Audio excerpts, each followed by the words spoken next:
We got to wire up this MSD box. And then on a day where it's above freezing, we had to take this car outside and rinse it off and dry it really good. It is getting gritty. Okay, doesn't really matter too much on here because we still have not sanded this car.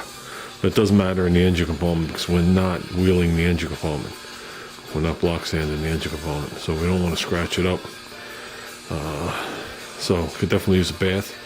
Probably hit it with the leaf blower. That always works good too. You just got to be careful. For as much as you want to say the paint's on the car, if you find a spot that there's an if, you're gonna know it. So we did absolutely positively almost nothing tonight, but we did something, and we came out here. So with that said, we're mounting the MSD box inside the car. I don't care where he wants it. I'm just running the wires as if it was gonna sit on the center console with a couple of extra feet, and it'll lay on the console until he decides. I don't know if he wants to put some kind of thing in there with gauges. I really don't know at this point. So with that, I'll be able to put it wherever I want, inside the glove box, up under the dash, wherever we want to put it. A lot of people put them in the engine compartments. Not the wisest of moves.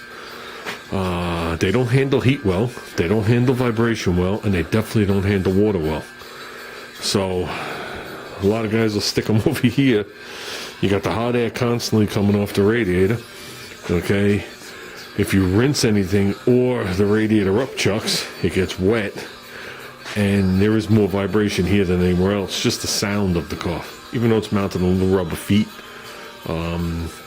You can get away with not using those rubber feet if you mount it anywhere near this on top of carpet.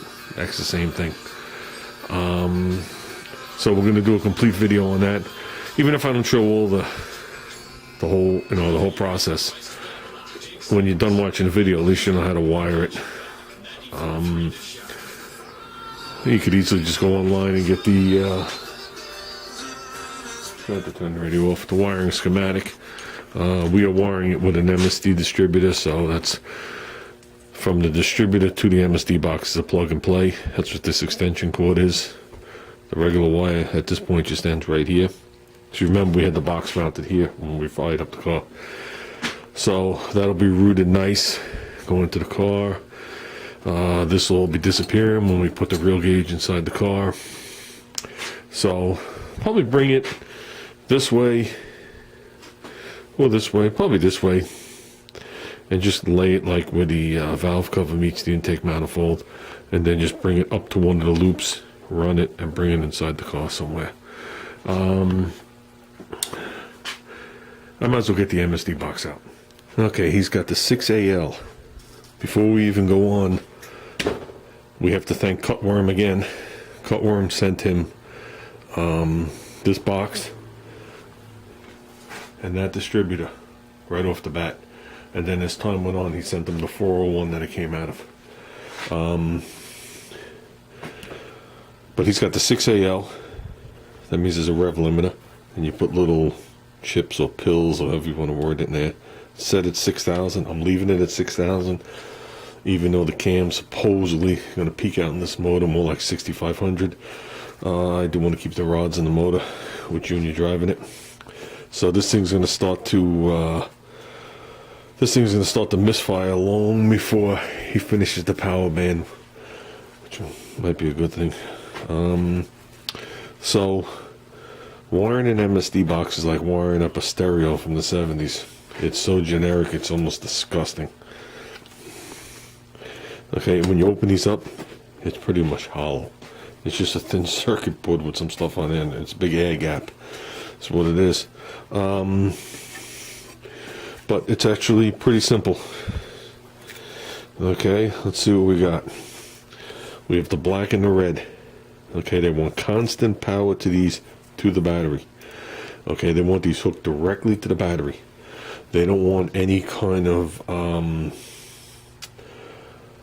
interference. They don't want any kind of bad connections. They don't want any whining. They don't want any humming. They don't want any magnetic pickup. that's associated with running it on the chassis of a car, especially an older car.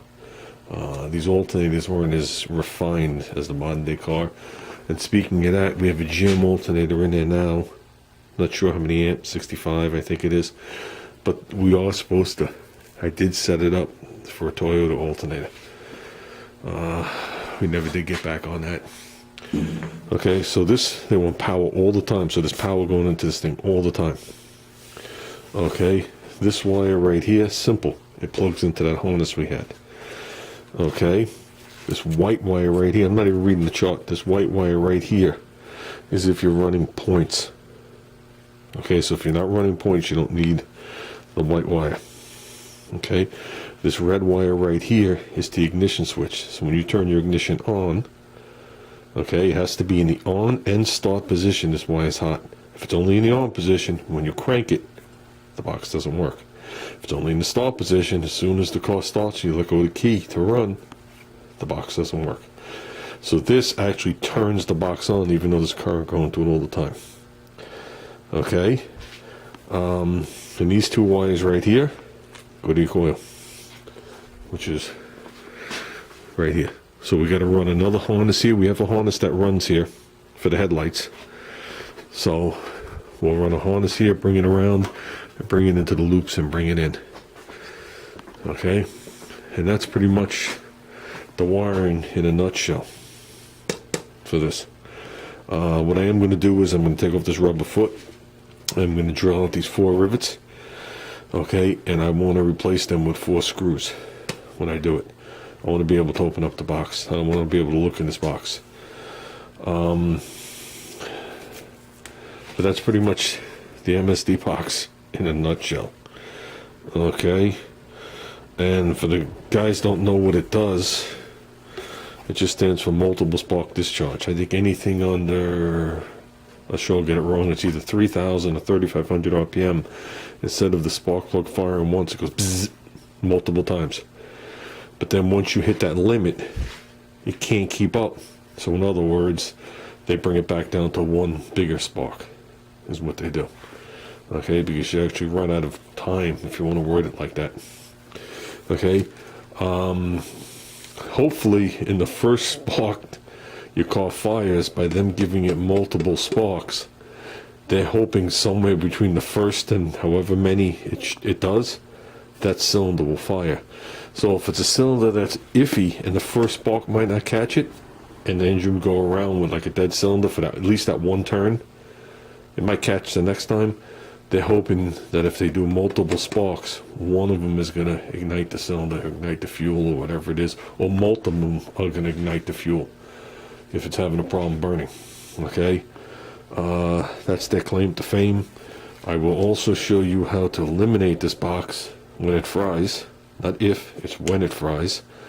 Okay, and it's done with just a regular GM module and a couple of wires, a couple of pigtails. So when this thing fries, you plug this thing in, and your distributor now becomes electronic ignition. It doesn't have the multiple spark or the rev limiter. It's just electronic ignition. And you can drive it home or drive it forever, whatever you choose at that point. The distributor that they use is actually a hybrid between a GM and a Ford. So this car here came with a GM distributor, and then as the years went on, it came with a Ford distributor. So this particular one's a hybrid. You can see Junior chose clear cap on there. We'll see if that causes any trouble as time goes on. The benefit to this over using a Ford distributor. Now, Ford distributors have the same pickup, same reluctant wheel, same everything. People do use a Ford. There is a quick way or an easy way to hook it up, just like that. The only difference is the weights for the Advance on a Ford are underneath. So you gotta take everything apart to get to it. This is just like a GM.